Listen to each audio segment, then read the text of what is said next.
This week, Israelis and Jews around the world celebrated 75 years since Israel's independence, Yom HaAtzmaut, the Israeli Independence Day.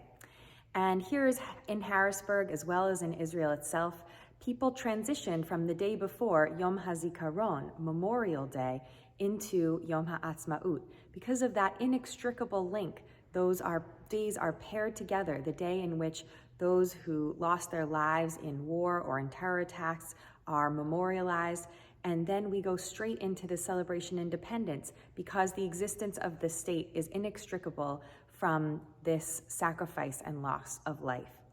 Now, some may find this a little bit morbid. Why do our celebrations have to be marred by mourning and memorials?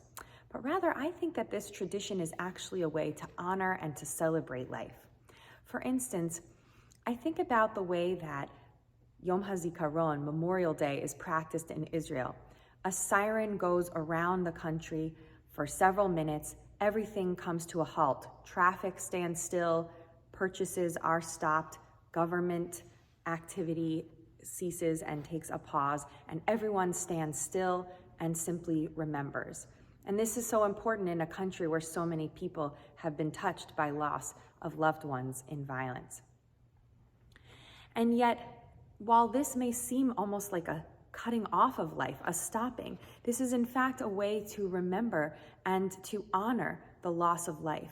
Whereas in other countries, such as the United States, Memorial Day, for those of us especially who don't personally know anyone who lost their life, might be taken more lightly. Many people have barbecues or go shopping because there are many sales on Memorial Day here in the US.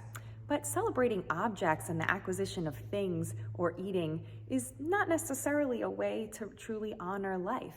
Those objects are not living, whereas pausing and remembering the lives of the loved ones who were lost truly is a way to celebrate life.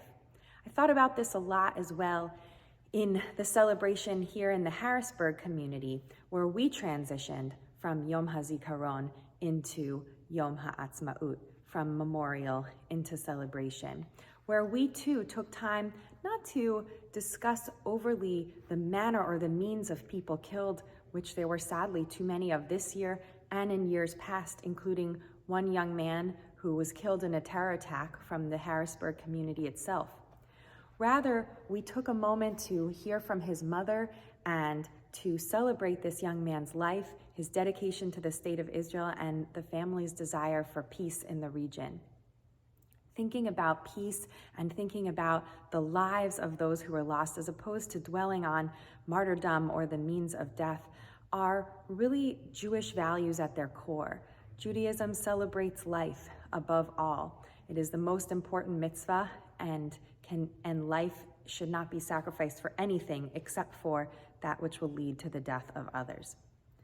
And so we hope that in Israel's 75th year and going forward, that Israel will stand up to this Jewish value of honoring life the way it does on Yom HaZikaron, that it will continue to value life of all people, all religions and races within its borders as well as in its periphery, and that it will thus be a beacon of light celebrating Judaism, Jewish values, and Jewish statehood.